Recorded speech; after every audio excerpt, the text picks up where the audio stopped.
महादेवा स्टूडियो बिहिया।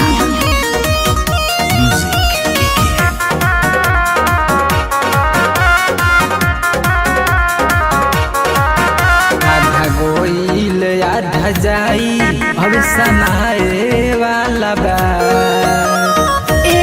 छोड़ी ना। आधा गोइल आधा जाई अब समाए वाला बा। छोड़े छोड़े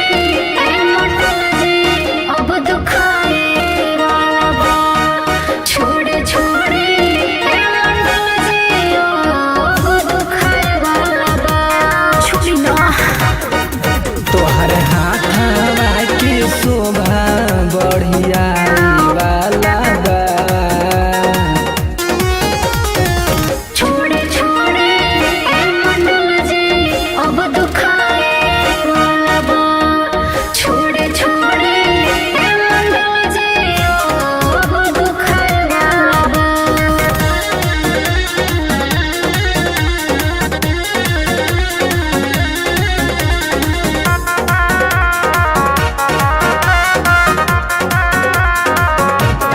बाटे ढेर दिन से तोहरो दासरा तनी दाती लगाव भीतर जाए दरानी। कहने की मानो नाही हमसे सहारे दरद राजा जी।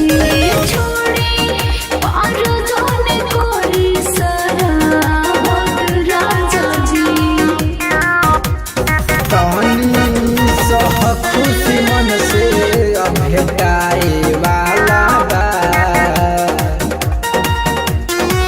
छोड़े छोड़े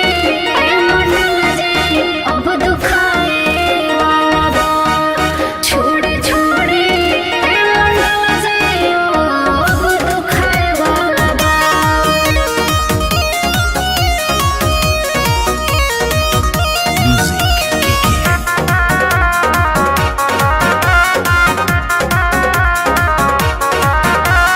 कहनी ढीला देह कर ना दुखाई रानी।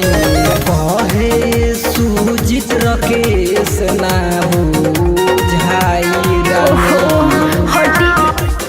लागे देखिए कि हमारा ई डोर राजा जी।